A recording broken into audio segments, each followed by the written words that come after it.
Hello, and thank you again for joining me on this video series of what to look at when touring a home.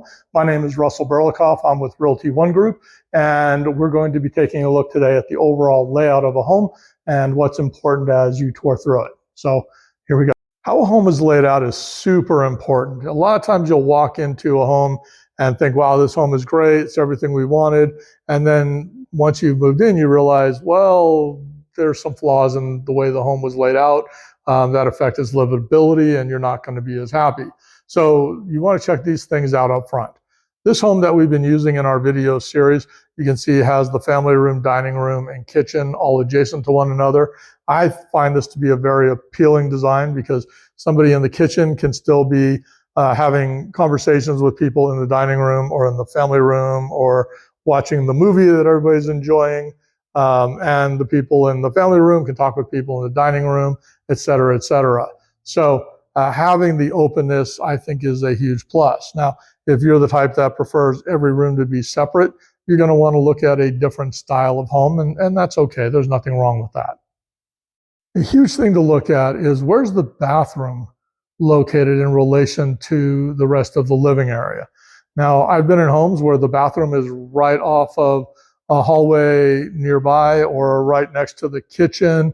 And, you know, that's never a good design because that's going to allow odors to mix with aromas and sounds to interfere with enjoyment of a TV show or a conversation. So having some separation is big. Now, in this particular home, you have the water closet or half bathroom located right down a little hallway here. So as you can see, it's close and convenient, but not right on top of the main living area. There's some separation there, and that's going to prevent those problems from happening.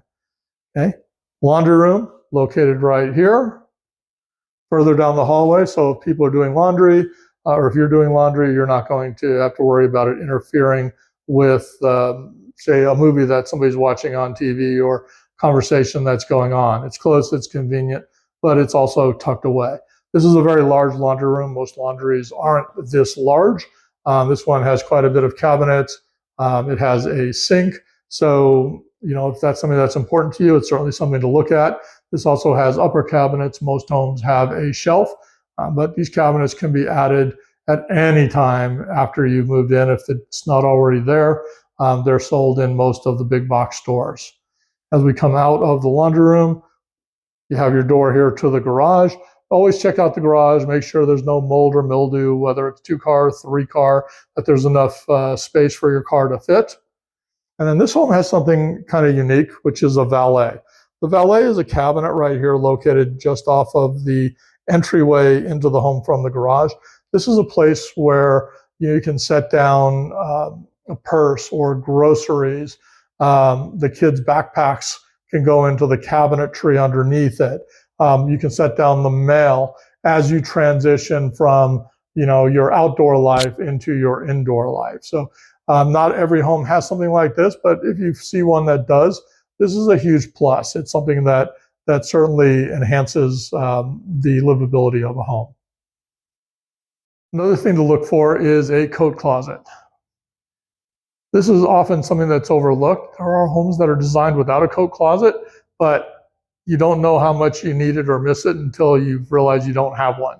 I've lived in a home without a coat closet, and it was a major issue. So a place to be able to hang your coats, friends, family members, when they come to visit during the cold season is always a good thing. Some homes will even have 2 closets, one by the front door and one by the garage door, because let's face it, these days, we tend to go in and out of our homes through the garage more often than we do the front door. So if you have a coat closet over there as well, that's just an added bonus.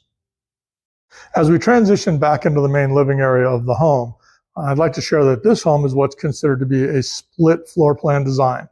So what that means is that the primary suite is separated from the other bedrooms. And this allows for privacy for the adults in the primary suite and privacy for the kids in their wing. You're going to find other homes that have all of the bedrooms clustered together. There's no right or wrong to it. It's just more a matter of personal preference. I find that a lot of families with smaller children like the bedrooms to be clustered together, whereas families that have teenagers or older children like to have the bedrooms separated so that everybody has their own privacy. Okay. The primary bedroom is going to be down this way to the right. The secondary bedrooms are going to be down this way to the left. As we tour through the secondary bedroom wing of the home, you should understand that the primary suite is always going to be considered bedroom 1. The bedroom closest to the front door will be bedroom 2, then bedroom 3, bedroom 4, etc. Another neat feature that you're going to find in most homes that have been built over the last, say, 10 to 15 years is you're going to see an outlet in every room that is upside down. And that is not a mistake. That is so that you know which outlet works off of the switch by the front door in the event you have a plug-in lamp. So you no longer have to go around every room with, say, a hairdryer and plug it into every outlet to try and determine which outlet works off of the switch. As we come into the secondary bedrooms, the first thing I want to look for is a jump duct. A jump duct is a vent that sits above the doorway.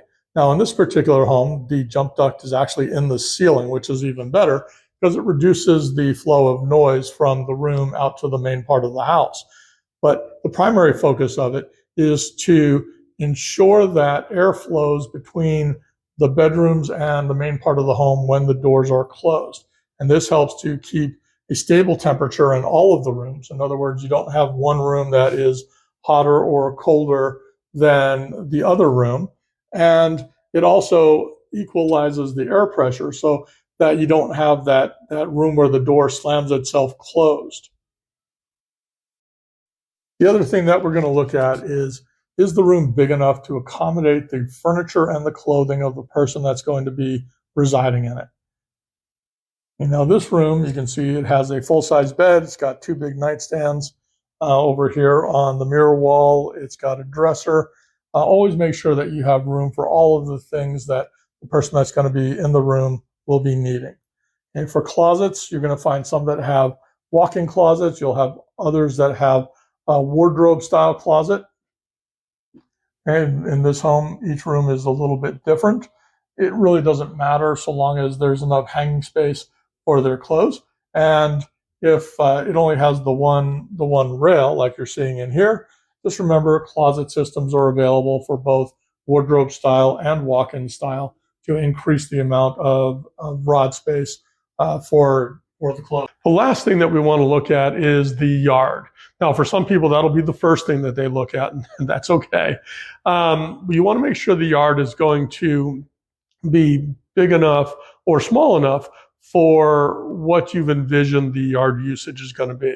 If the plan is to put in a pool with an outdoor kitchen, of course, you're going to want something a little bit larger.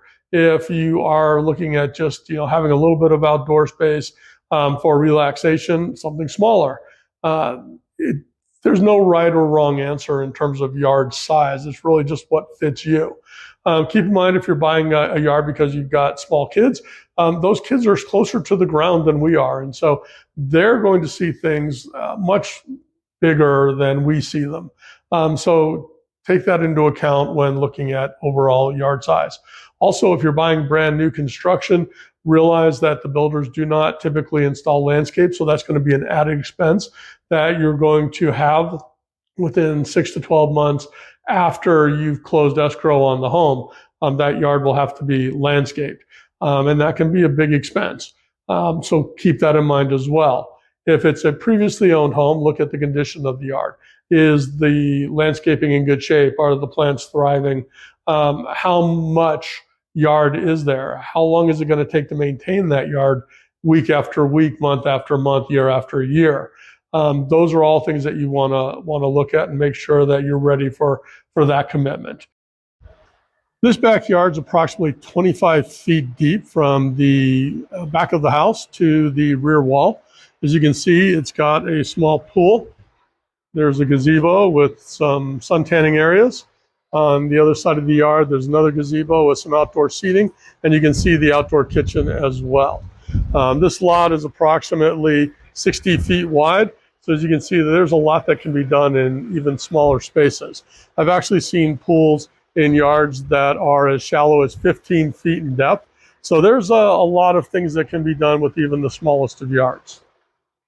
So that concludes our tour of this home, and I think we've gone over pretty much everything I can think of in terms of what to look for when touring a home.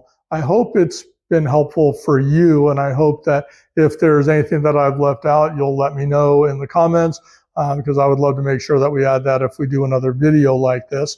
In the meantime, if you're looking for a home in Las Vegas, my name is Russell Buroff. I'm with Realty One Group, and I would love to help you find your dream home. Please reach out, and I wish you the best in your home search journey. Thank you so much.